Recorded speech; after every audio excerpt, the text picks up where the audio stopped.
जो सिचुएशन है फ्रिक्शन का, इसका जो फर्स्ट केस था उधर हम क्या लिखे थे, F less than equal to, less than क्या था रे, frictional force, less than equal to frictional force था, जो कि मैंने ऑलरेडी केस 1 में डाल दिया है।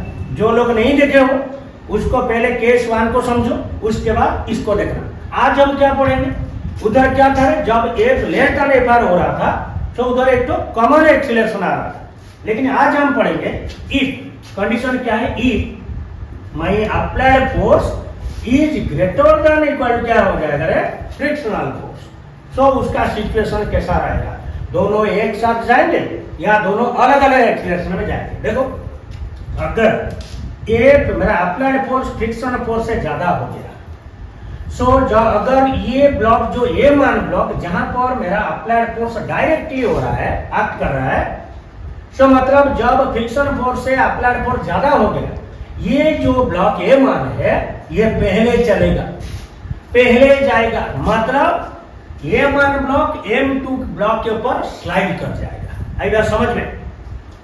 So let it's acceleration is कितना, A1। सो हम क्या लिखेंगे, इसका फ्रिक्शनल फोर्स देखो, इसका वेट कितना है M1 जी, सो इसका फ्रिक्शन नॉर्मल रिएक्शन कितना होगा R, so R is equal to क्या लिखा मैंने, M1 जी। सो बेटा फ्रिक्शनल फोर्स कितना है यार, कोएफिशिएंट ऑफ फ्रिक्शन कितना है, म्यू है, mu is equal to frictional force is equal to mu M1 g. आ गया। सो अभी कंडीशन क्या दिया है मेरा, F greater than the frictional force, so obviously ये ब्लॉक आगे चलेगा, ये ब्लॉक मेरा फॉरवर्ड की तरफ चलेगा, कितना एक्सीलरेशन में चलेगा रे, A1 में। सो एक्सीलरेशन कितना आएगा रे, F applied force minus frictional force is equal to mass into acceleration. So इसको कैसे लिखेंगे हम, एफ माइनस, देखो मैं इसको सिंबल में दे रहा हूं, मैं इसको देखो, ये कंसेप्ट अगर आपको समझ में आ गया बेटा, तुम इसके रिलेटेड और कोई क्वेश्चन कर दोगे। फिर तुमको एग्जाम में क्या देगा, फोर्स का 100 न्यूटन दे देगा, M1 देगा 10 kg एंड M2 देगा 20 kg, and coefficient of friction तुम जानते हो हमेशा लेस देन 1 रहता है। सो बस इसको याद रखने से तो न्यूमेरिकल आराम से कर दो। So first is your concept, okay. So ये फर्क जगह कितना डालेंगे, mu M1G is equal to M1 into A1। So that implies A1 बेटा कितना है रे, 1 minus mu M1G upon M1। Clear. So ये हो गया मेरा फर्स्ट ब्लॉक का फॉरवर्ड डायरेक्शन में एक्सीलरेशन। अभी बेटा क्वेश्चन आ रहा है, ये जो ब्लॉक है नीचे का M2, उसके ऊपर तो मैंने डायरेक्टली अप्लाइड फोर्स नहीं दे रहा हूं। सो अभी बहुत सारे स्टूडेंट का यही कंफ्यूजन रहता है कि मैंने तो अप्लाइड फोर्स A1 को दिया, लेकिन ये ब्लॉक को क्यों जाएगा। अरे बेटे देखो, इधर फ्रिक्शन है ना M1 और M2 के अंदर, सो ये M1 ब्लॉक जब आगे चलेगा, सो ये M2 ब्लॉक को भी क्या करेगा, खींच ले जाएगा आगे।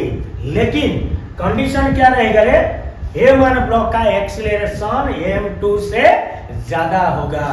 क्यों, ये आगे चलेगा, ये उसके पीछे पीछे चलेगा। और एक बात ध्यान में रखो, M1 का जब हम फ्रिक्शनल फोर्स निकालेंगे, सो M1 के लिए फ्रिक्शनल फोर्स पीछे की तरफ रहेगा, लेकिन M2 के लिए बेटा, M2 के लिए फ्रिक्शन फोर्स किधर रहेगा, आगे की तरफ रहेगा। ये जो फ्रिक्शन है किसके द्वारा आएगा रे, M1 ब्लॉक के द्वारा आएगा।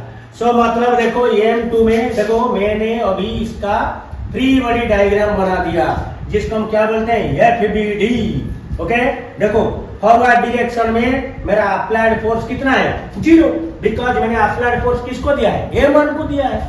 सो इधर बैक साइड में भी अप्लाइड फोर्स कितना है, 0 है।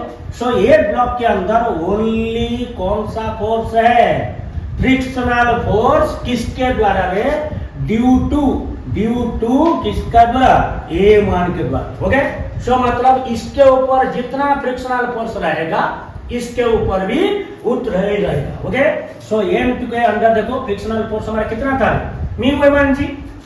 सो mu M1G is equal to, देखो गलती से भी इधर M1 मत लिख देना, ओके, M2 इंटू कितना, A2, दैट इंप्लाइज A2 कितना आएगा रे, mu M1G upon M2। Very very important concept है, ये हमेशा कंफ्यूजन क्रिएट करता है। लेकिन याद रखना, A1 ग्रेटर देन क्या होना चाहिए, A2। सो A1 A2 निकालने के बाद कभी कभी जेई में क्या पूछता है, नीट के लिए यहां तक पूछेगा A1 कितना है, A2 कितना है, लेकिन जेई में बेटा क्या पूछता है, इतना निकालने के बाद आपको पूछेगा वो what will be the relative acceleration. Relative term जिधर आएगा बेटा क्या करने का, देखो मैंने कंडीशन क्या लिखा है, A1 ग्रेटर देन A2, मतलब A1 का एक्सीलरेशन ज्यादा होगा, A2 का एक्सीलरेशन कम होगा।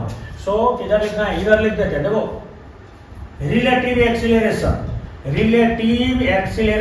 Is equal to A1 minus A2 का मॉडुलस। आई बात समझ में, चलो